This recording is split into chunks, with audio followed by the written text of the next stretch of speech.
반갑습니다.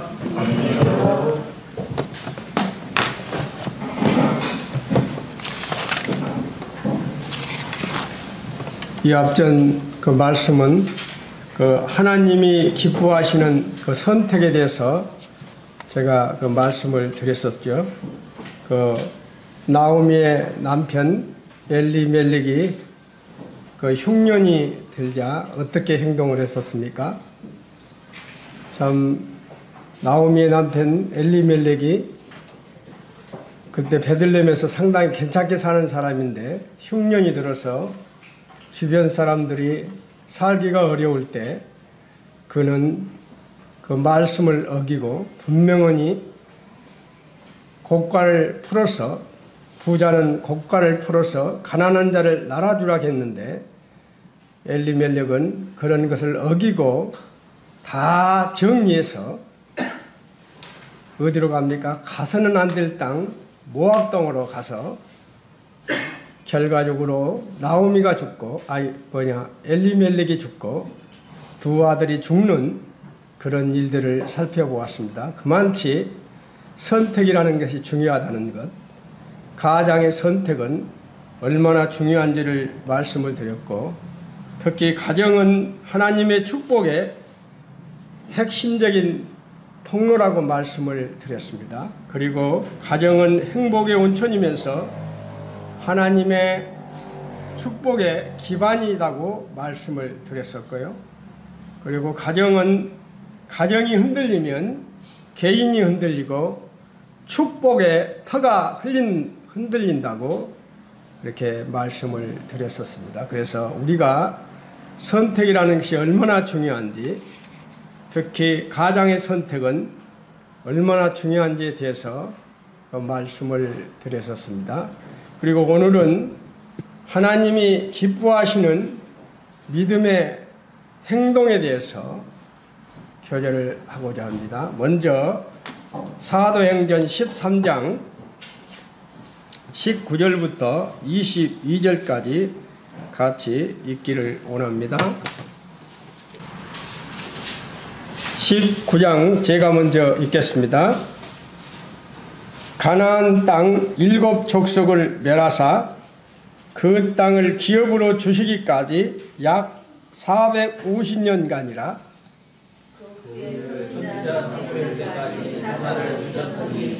그 후에 그들의 왕을 구하거늘 하나님이 베냐민 집밭 사람 기스의 아들 사울을 40년간 주셨다가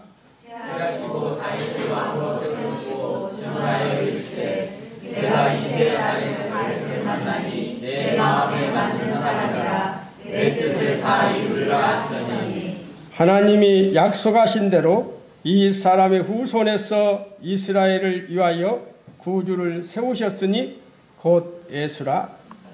그리고 여기서 보면 왕을 구하거늘 하나님이 베냐민 집밭 사람 기스의 아들 사울을 40년간 두었다가 패하시고 이르시되 내가 이새의 아들 다윗을 만나니 마음에 맞는 사람이라 내 뜻을 다 이루리라. 참 이 말씀을 보면서 오늘 교제를 하고자 합니다. 참 하나님을 믿는다는 것은 참 머리로만 하나님을 아는 것이 아니죠. 하나님을 믿는다는 것은 머리로만 하나님을 아는 것이 아닙니다. 하나님을 사랑하는 것입니다. 아니, 엄밀히 말하면 하나님의 사랑에 응답하는 것이지요. 엄밀히 말하면 하나님의 사랑에 응답하는 것입니다. 사랑은 어떻게 나타납니까? 지정의로 사랑이 나타납니다. 사랑은 지정의로 나타나지요. 사랑하는 사람을 늘 머리로 사랑의 상대를 생각하는 것, 이것이 무엇입니까? 바로 지지요. 우리 용대형제님 장가 가서 허정자 자매님이 안도에서 교편 잡고 있을 때, 지금은 길이 좋지만 옛날에 길이 안 좋았죠. 근무하고 갈 때 어떤 마음으로 갔어요? 오직 허정자 자매만을 생각하면서 가니까 지루한지 모르고 거기까지 갔지요. 바로 사랑하는 사람 늘 머리로 상대를 생각하는 것, 이게 바로 지지요, 지. 그리고 마음으로 기뻐하면서 그를 의존하는 것입니다. 이것이 바로 정입니다. 또 그 상대를 위해 그가 원하는 대로 움직여주는 것, 이것이 바로 의입니다. 우리가 잘 아는 사울왕이 40년간 세우시고 그들이 왕을 구하거늘 하나님이 베냐민 지파 사람 기스의 아들 사울을 40년간 주셨다가 패하시고, 왜 패했을까요? 왜 하나님께서 사울을 세웠다가 40년 만에 그를 패했을까요? 우리가 알고 있는 사울왕은 지 정의로만 그쳤다는 것이 문제이지요. 그는 지 정의가 있는데 지 정까지만 하고 그쳤다는 것입니다. 사울왕의 믿음은 하나님을 생각했습니다. 그리고 기뻐하고 의지하는 것만으로 그쳤다는 것입니다. 사울왕은 블레셋과의 전쟁에서 자신이 늘 사모하고 의지하는 하나님이 이 전쟁에서 승리할 수 있도록 해줄 거라고 믿었습니다. 그러나 하나님의 관심은 무엇이었습니까? 하나님이 원하는 대로 사울왕이 움직여 주느냐에 있었습니다. 아버지 하나님은 사울왕이 아버지 하나님 마음에 합한 그렇게 움직여 주기를 원했습니다. 그런데 사울은 어떻게 했었습니까? 사울왕은 여호와 통치를 무시한 사람입니다. 참 왕 되시는 여호와를 거역했습니다. 신앙이란 자의를 만족시키고 자기를 안심시키는 것이 아니라 하나님의 뜻에 순종하는 것이죠. 바로 신앙이란 자의를 만족시키는 것이 아닙니다. 안심시키는 것이 아니라 하나님 뜻에 순종하는 것이죠. 그런데 우리 사울왕은 어떤 사람이었습니까? 지금 블레셋 사람들이 믹마스에 많이 모래알같이 모여 있다고 말하고 있습니다. 그런데 지금 사무엘이 오기로 한 날짜가 다 지나갔습니다. 7일 다 됐어요. 그런데 오지는 않습니다. 지금 믹마스에 블레셋 사람들이 엄청나게 모여 있습니다. 그런데 백성들이 다 흩어지기 시작합니다. 그러니까 사울이 어떤 일을 선택하고 맙니까? 사울은 베냐민 지파이기 때문에 제사를 진내하면 안 되는 것입니다. 네 지파가 해야 합니다. 그런데 그가 제사를 지내버립니다. 그러고 나니까 바로 사무엘이 와서 책망을 하지요. 예, 당신 지금 뭐 됐느냐고 묻고 있습니다. 그때 사울 왕은 부득이하여 번제를 드렸다고 변명을 하고 있습니다. 사무엘이 이래 되는 날에 와서 번제를 드리고 할 일을 가르쳐 주겠다고 분명했다는 것입니다. 이래 와서 사울 네가 왕이 할 일을 가르쳐 주겠다고 분명히 말했는데도 사울왕은 그거를 기다리지 못하고 불안해서 자기가 제사를 드려버렸습니다.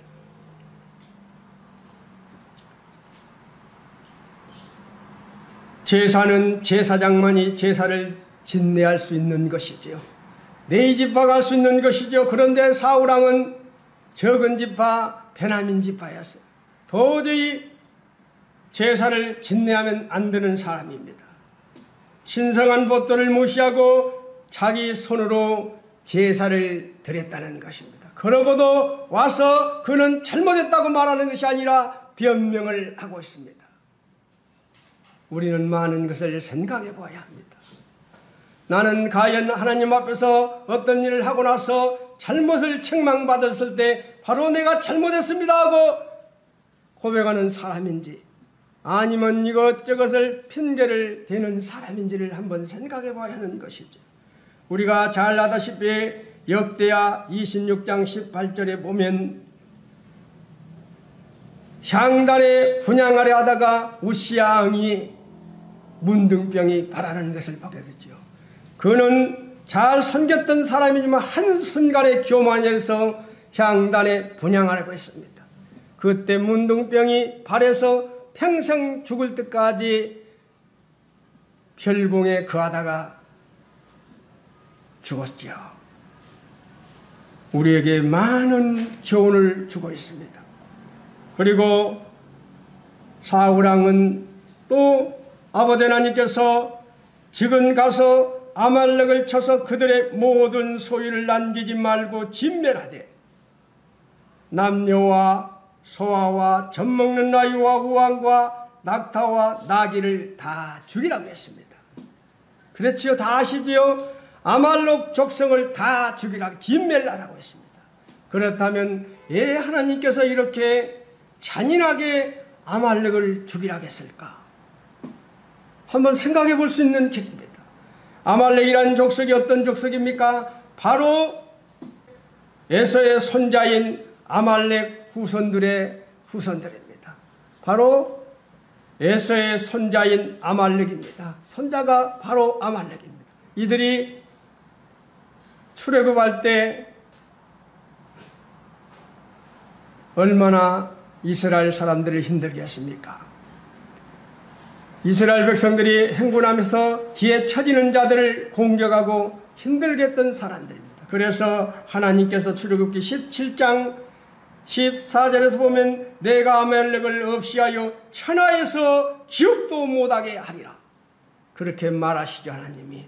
그러면서 아말렉 족속을 완전히 없애버리라고 말하시는 것입니다. 분명히 아버지 하나님께서는 아말렉을 멸하라고 했습니다. 그런데 사울왕은 또 어떻게 했습니까?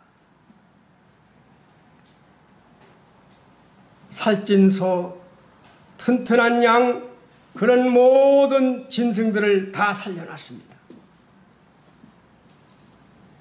사울이 아말렉을 완전히 멸망시키라는 하나님의 명령에 불순종을 하고 있습니다. 사울에게 남기지 말고 진멸하라는 것은 어떤 말입니까? 동정심을 가지지 말라는 것입니다. 하나님의 공의와 진노를 만족시키라는 뜻이지요. 아버지 하나님께서, 사랑의 하나님께서 왜 그들을 진멸하게 했는지를 사울은 분명히 깨달아야 했습니다. 아무리 튼튼하고 좋은 소라도 양이라도 그들을 다 죽여야 했습니다. 그런데 그는 좋은 것을 남겨놓았습니다. 그때 아버지 하나님은 사무엘을 통해서 사울에게 이런 이야기를 합니다. 왕이 여호와의 잘못을 버렸으므로 여호와께서 왕을 버려 이스라엘 왕이 되지 못하게 하셨음이니이다.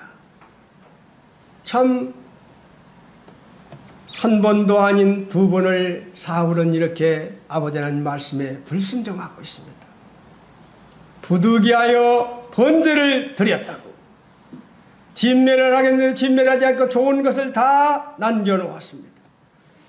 사울의 불순종에 대해서 우리는 살펴보면서 우리의 신앙을 점검해보는 그런 시간들이 되었으면 합니다. 사울왕은 하나님의 명령을 선택적으로 순종을 했다는 것입니다. 더 정확하게 말하면 하나님 말씀을 자기에게 좋은 대로 해석해서 자기 합리화를 깼던 것입니다. 정직하게 정확하게 말하면 하나님의 말씀을 자기에게 좋을 대로 해석을 해서 행동했다는 것이지요. 사무엘의 지적에 열심히 변명하면서 자기의 죄를 백성들에게 즉 타인에게 전가시키는 그런 못된 버릇을 가지고 있었죠.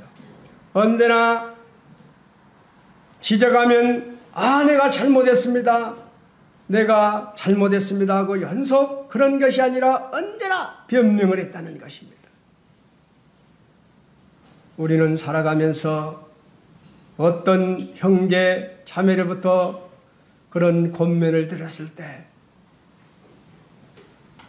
그 권면이 하나님께서 주시는 그런 권면을 받아들이지 않고 어떻게 변명하고 급급한 그런 삶을 살았는지를 돌아보는 그런 시간들이 되었으면 합니다.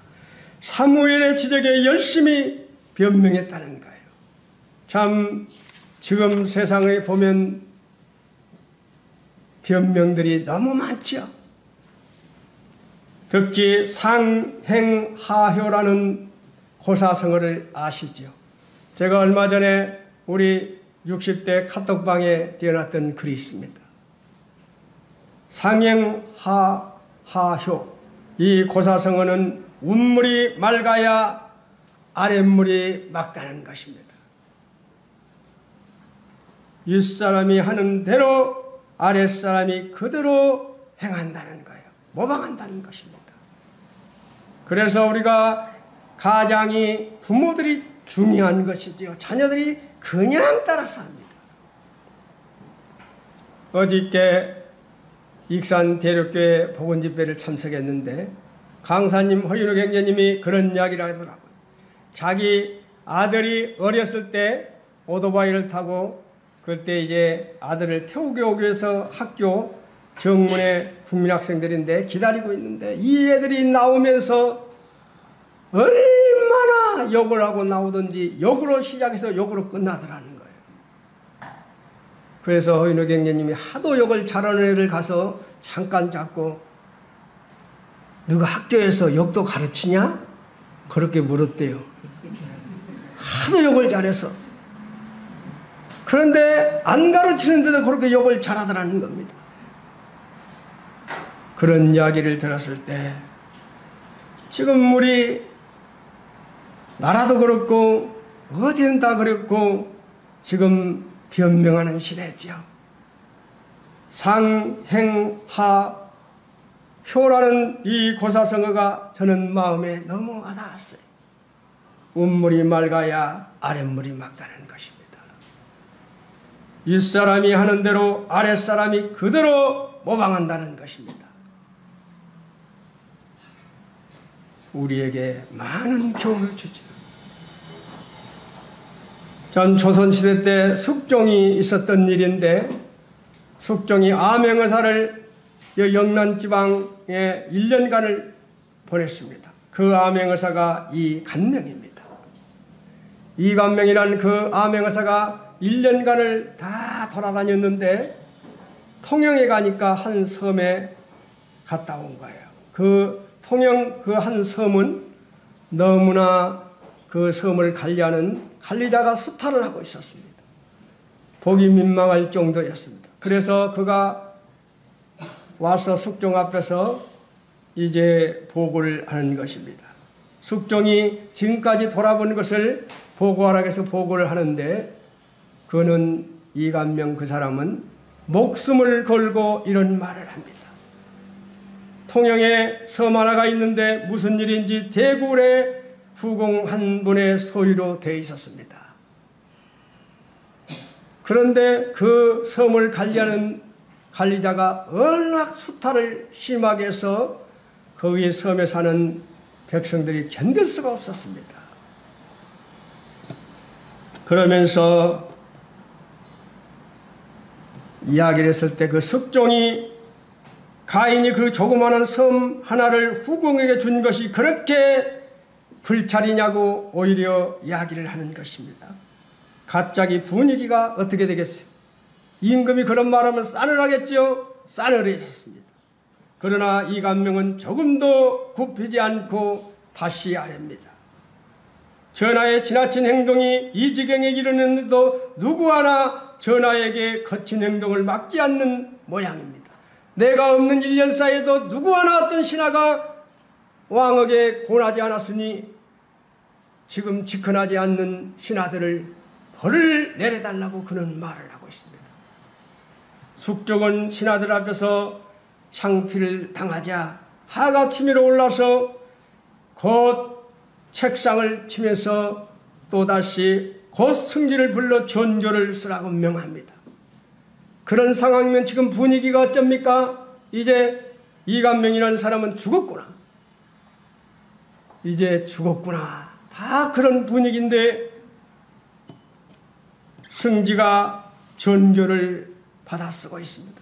그런데 숙종은 이런 전교를 내립니다. 전 수의호사 이간명에게 부제약을 제소한다. 그러니까 분위기가 어떻게 됐어요? 이 사람 벌 받을 줄 알았는데 오히려 승진하는 것입니다. 부제약으로.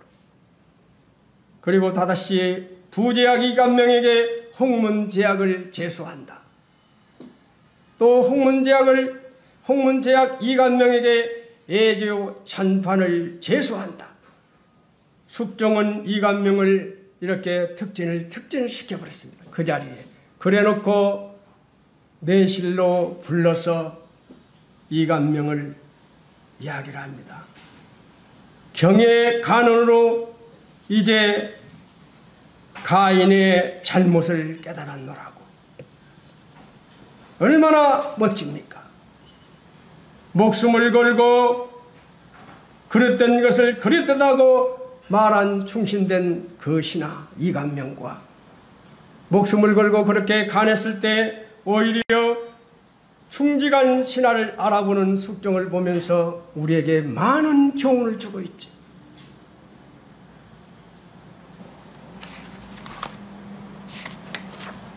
사무엘의 그런 지적들을 받았을 때 사울이 바로 깨달았더라면 얼마나 좋았을까.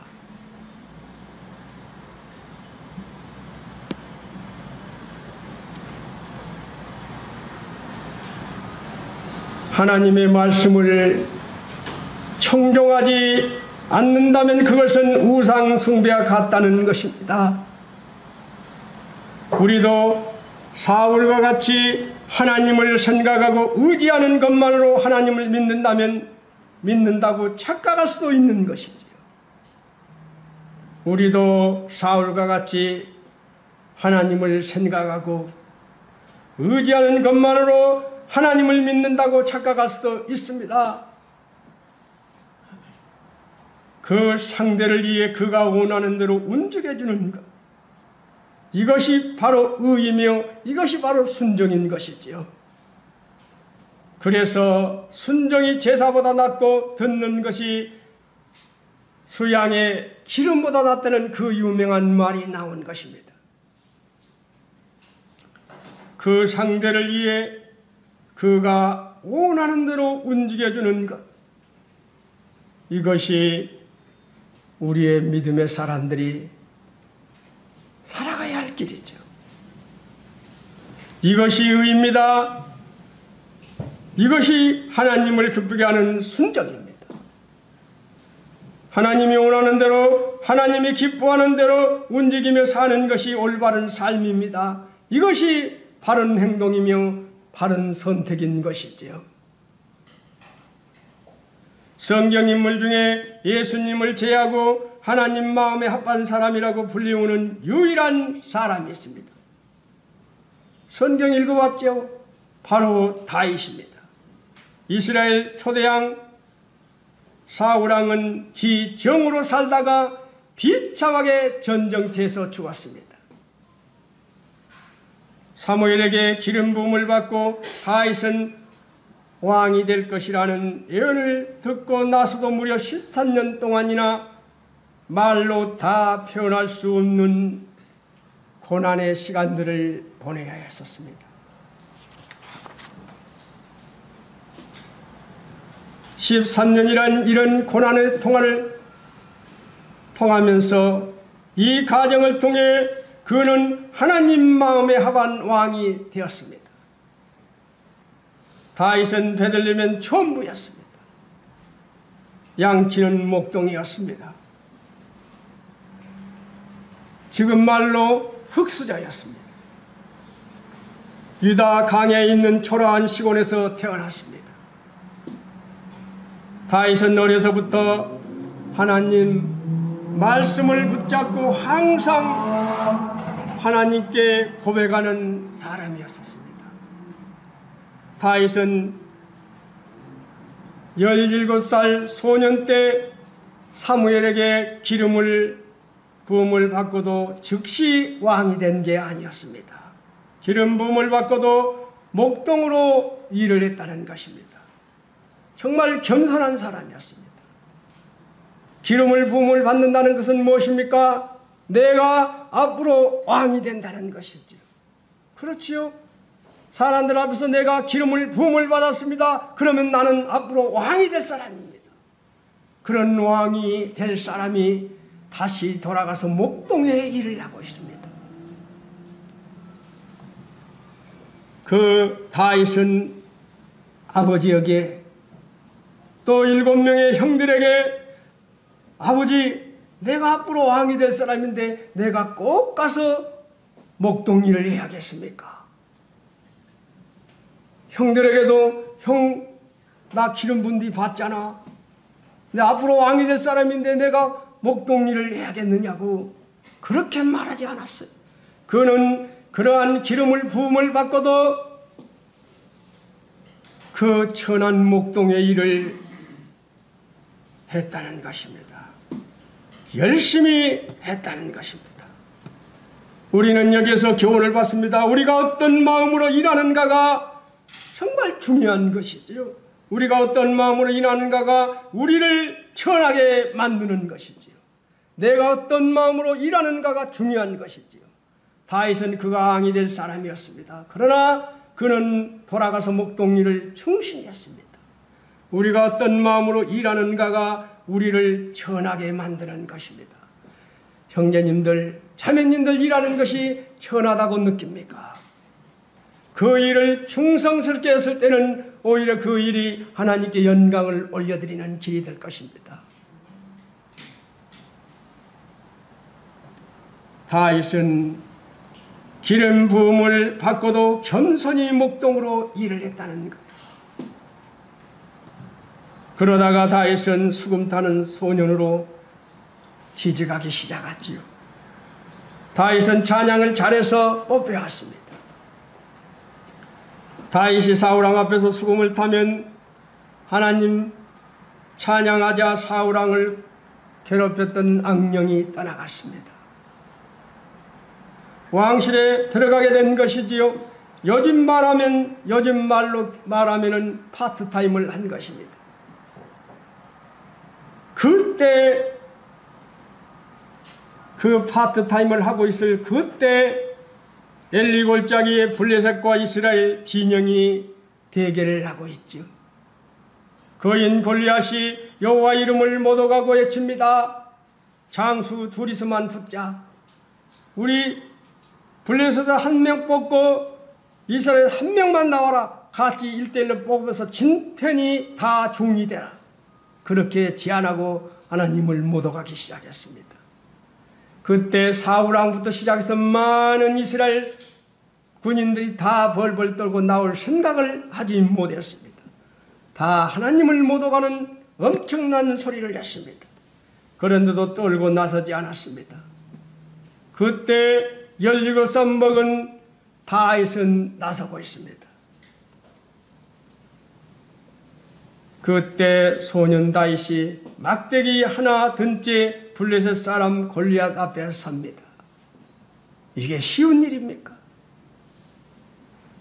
그때 골리앗이 참 입에 담지 못할 말들을 많이 하지요. 네가 나를 개로 여기고 막대기를 가지고 내게 왔느냐고 하면서 너를 죽여서 공중의 새들과 들짐승에게 주겠다고 그런 협박을 합니다. 그러나 다윗은 조금도 겁을 먹지 않습니다. 오히려 그는 너는 칼과 창과 단창으로 내게 오거니와 나는 만군의 여호와 이름으로 내게 가노라 하면서 그때 다윗이 물맷돌에 맞아 골리앗이 죽는 사건이 일어나죠.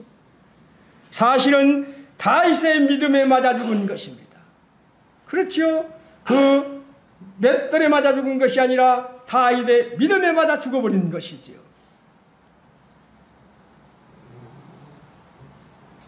우리가 싸우는 전쟁은 언제나 이겨놓고 싸우는 전쟁이라는 것입니다. 우리가 이 세상에서 싸우는 전쟁은 이겨놓고 싸우는 전쟁입니다. 우리는 승리하기 위해 싸우는 싸움이 아니라 이미 승리한 싸움을 지키기 위해 싸우는 싸움을 싸우며 우리는 이 세상에서 살아가고 있는 것이죠.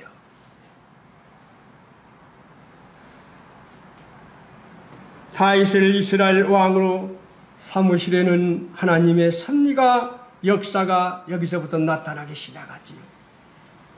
이 사건을 통해서 다윗은 이락 목동에서 영웅이 되기 시작합니다.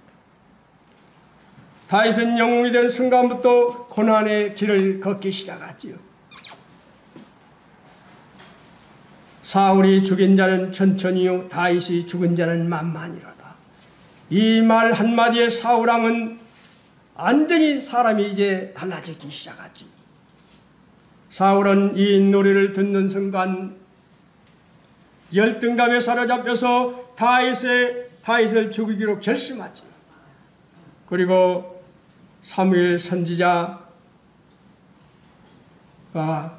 한 이야기가 생각이 납니다. 여호와께서 오늘 이스라엘 나라를 왕에게서 떼어서 왕보다 나은 왕의 이웃에게 주셨나이다는 이 말이 사울이 생각나면서 바로 이놈이구나. 바로 사무엘이 말한 사람이 바로 이놈이구나 하고 그때부터 다윗을 주시하면서 다윗을 죽이려고 하지요.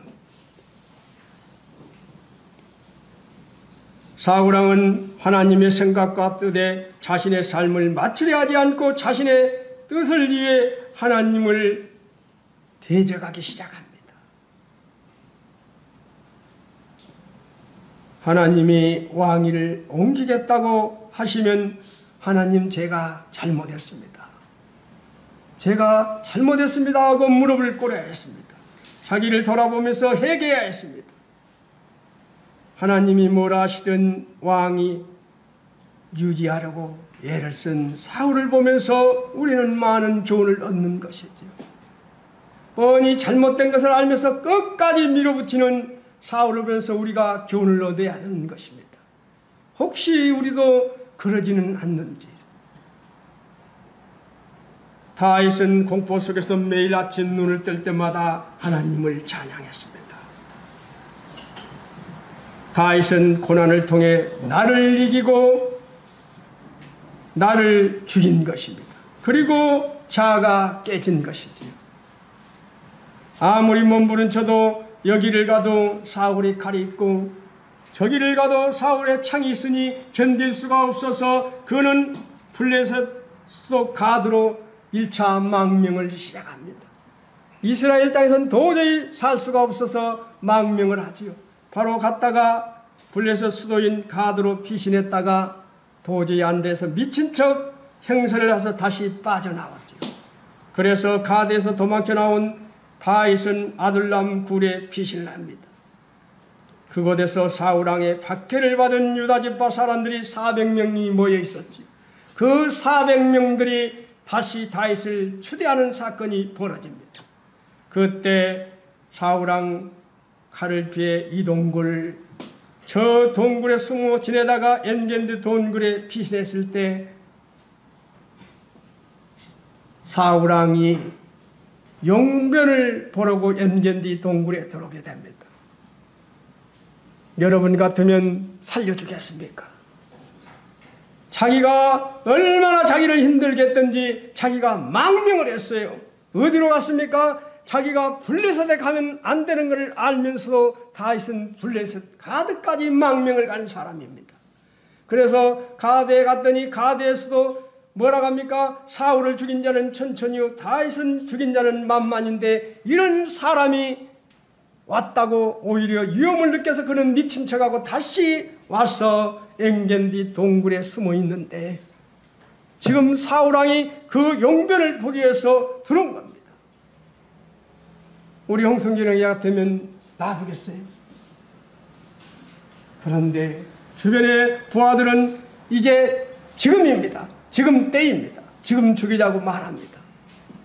그런데 다윗은 고민도 안 해봅니다. 잠깐만 기다려봐라. 생각도 안 합니다. 그 즉시 못하게 만들지요. 절호의 기회라고 생각한 부하들이 죽이자고 합니다. 왕을 처치하자고 합니다. 부하들은 그날이라고 말합니다. 다윗은 부하들에게 사울왕을 몸을 절대 대지 말라고 말하죠. 겉옷자락을 칼로 베어서 증거물로 삼고 사울왕을 그대로 보냅니다. 사울왕의 겉옷을 가만히 베니라. 사울왕의 뱀을 그 옷을 벤 것도 마음이 찔러 아파합니다. 오히려 그러면서 이런 고백을 하고 있습니다. 내가 손을 들어 여호와의 기름 부음을 받은 내 주를 치는 것은 여호와께서 금하신 것이니 그는 여호와의 기름 부음을 받은 자가 됨이니라. 사울의 옷자락 한쪽을 베어온 것만으로 양심의 가책을 느꼈던 다윗. 다윗은 낙을 손으로 갚은 사람입니다. 다윗은 주권을 철저히 존중하는 다윗의 깊은 신앙을 우리는 여기서 배울 수 있는 것입니다. 사무엘상 25장에서는 사무엘이 죽습니다. 그렇게 다윗이 의지했던 사무엘이 죽자 신변의 위협을 강하게 느낀 다윗은 바란강해로 또 내려갑니다. 시간이 없어서 아비가일과 그런 사건을 말하지 않겠습니다. 바란강하로 내려가서 다윗이 십항무지 숲에 숨었을 때 사울왕이 정예부대 몇 명을 데리고 옵니까? 3,000명을 데리고 지켜와서 십강야에 진을 치고 하길라산 길가에 진을 딱 칩니다. 다윗은 그런 상황 속에서 아비새와 함께 사울왕 진중에 잠입해서 사울왕이 잠을 자고 있을 때 창을 물병을 증거물로 가지고 나왔지요. 얼마든지 자고 있는 사울을 단칼에 죽일 수 있었습니다. 그런데 다윗은 죽이지 않았습니다. 창과 물병만을 가지고 나온 것입니다. 다 아는 내용이지요. 두 번 사울을 살려줬습니다. 다윗이 자기를 죽이려는 사울의 생명을 살려준 까닭은 무엇입니까? 우리 이 교절을 하려고 지금 연속 내가 장황하게 말을 했어요. 살려준 이유가 무엇입니까? 여호와의 기름 부음을 받은 자를 죽이는 자는 누구든지 죄를 짓는 것이기 때문에 그는 하지 않았습니다. 다윗은 자기가 사울을 죽이는 것은 하나님에게 금하신다고 굳게 믿었습니다. 하나님을 믿었기 때문입니다. 주권을 인정했기 때문입니다. 하나님이 기름 부어 세운 지도자니까 끝까지 손을 대지 않았다는 것입니다. 그리고 두 번째는 다윗은 자기가 사울을 죽이지 않더라도 살아계신 하나님께서 그를 치실 것이라는 확신을 갖고 있었기 때문입니다. 즉 사울이 죽는 날이 이마에 죽든지 혹은 전쟁터에서 죽든지 그것은 여호와 하나님이 주권에 달려있다고 그는 굳게 믿었습니다. 다윗의 믿음이 사울을 직접 죽이지 않게 된 까닭입니다. 다윗은 온전히 하나님의 주권을 인정했습니다. 다윗은 하나님의 주권을 인정하는 선택을 했다는 것입니다. 주권을 인정하는 행동에 본을 보인 사람이 바로 다윗이라는 것입니다. 다윗은 왕과 나 사이에 하나님이 심판하실 것이라며 하나님께 모든 것을 맡겼다는 거예요. 성도님들 다 맡기고 있습니까? 어떤 어려움이 있을 때, 누구에게 핍박을 받을 때, 견디기 힘들 때, 저도 이 장로 일을 45살부터 했습니까? 하면서 참 본의 아니게 마음이 아픈 일들을 겪을 때마다 그 이루어진 말이 딱 하나가 있었습니다. 나를 붙잡아준 것이 하나가 있었습니다. 무엇입니까? 야곱의 산촌 라반이 야곱에게 얼마나 힘들게 했습니까?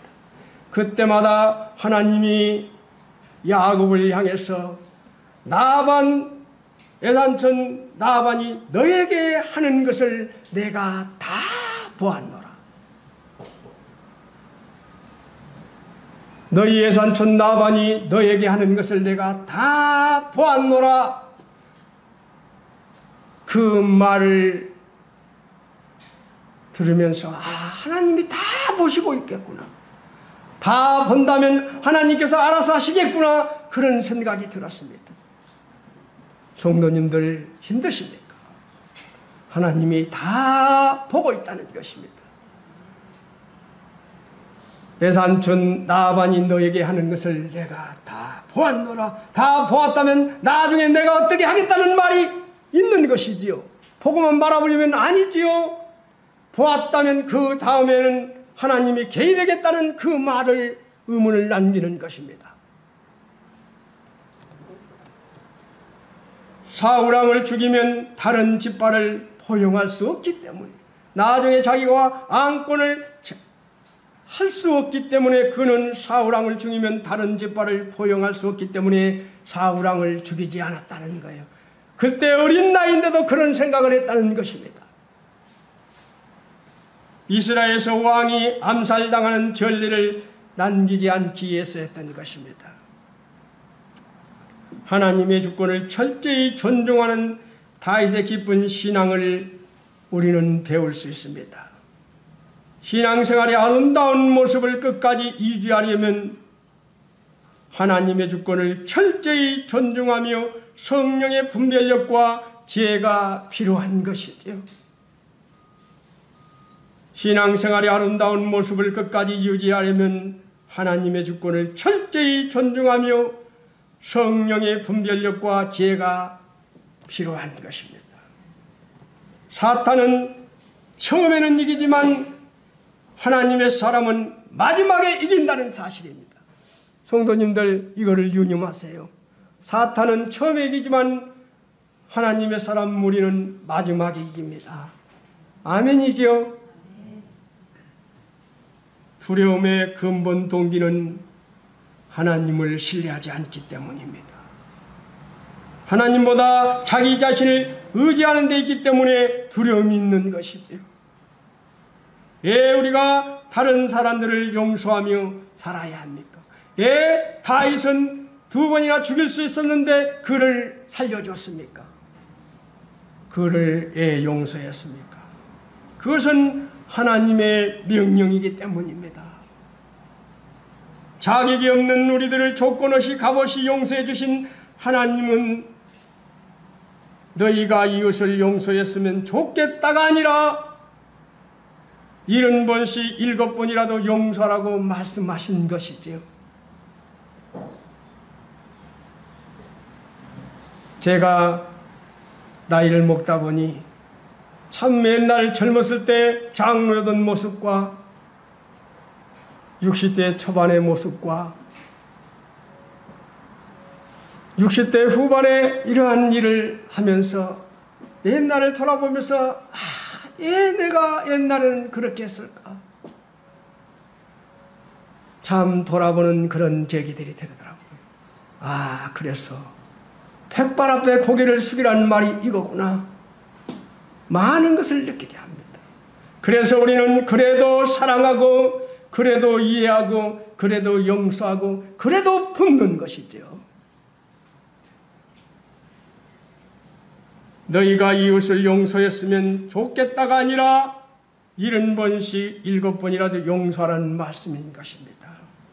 용서는 우리 자신을 위해서 꼭 필요한 것이기 때문입니다. 용서하지 못할 때 미운 감정의 노예가 되기 때문입니다.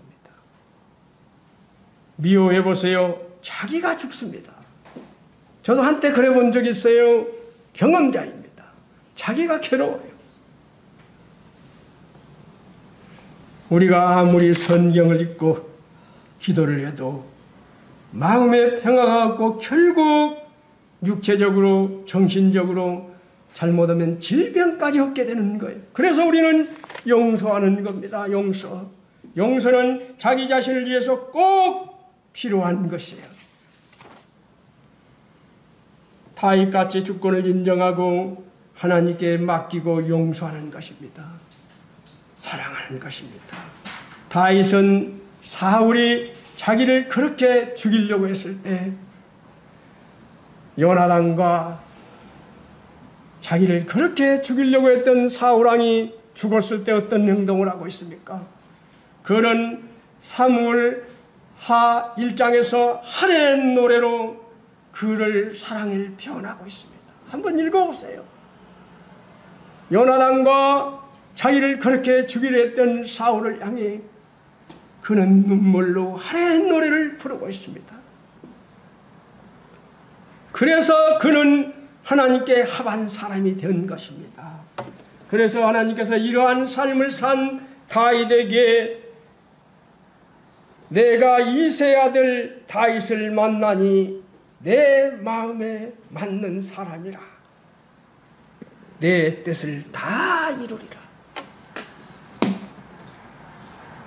우리가 살아가면서 정말 아버지 하나님께 영광을 올려드리는 그런 삶이 되었으면 합니다. 참된 믿음이란 자기가 할 수 없는 부분을 솔직히 인정하는 데서부터 시작하는 것이죠. 참된 믿음이란 자기가 할 수 없는 부분을 솔직히 인정하는 데서부터 시작하는 것입니다. 저는 지금 한 달이 안 됐어요. 이제 이 말씀만은 끝내겠습니다. 저는 아침에 딱 일어나면 제일 먼저 동원중학교로 갑니다. 맨발로 40-50분을 걷습니다. 오늘이 15일이면 15장 잠언을 듣고 그 다음 말씀을 듣고 찬양을 들으면서 40분 내지 50분을 걸으면 천국이 따로 없어요. 사람이 없으면 크게 나 혼자 그 동원중학교를 전세를 해서 돌고 사람들이 오기 시작하면 이어폰을 꽂고 돕니다. 돌면서 주님을 생각하면서 돌 때마다 너무 감사해요. 천국이 다른 것이 천국이 아니구나. 바로 이것이 천국이구나. 그래서 저는 아침에도 돌고요. 저녁에도 틈나면 돕니다. 그러면서 하나님을 많이 생각해 봅니다. 너무 감사해요. 우리 성도님들도 시간이 되면 한번 해보세요. 참 해보니까 너무 좋아요. 해보니까 밥맛도 좋고 제 몸 컨디션도 너무 좋은 것을 느끼게 됩니다. 우리 다윗 같은 그런 삶이 우리에게 있길 바랍니다. 다윗 왕을 세우시고 증언하여 이르시되 내가 이새의 아들 다윗을 만나니 내 마음에 맞는 사람이라. 내 뜻을 다 이루리라. 내 마음에 맞는 사람이라. 내 마음에 맞는 사람이라. 그 사람을 통해서 내 뜻을 다 이루리라. 얼마나 감사합니까? 여기 있는 우리 성도님들도 아버지 하나님으로부터 이런 말을 들을 수 있는 성도님들이 되시기를 기원합니다. 감사합니다.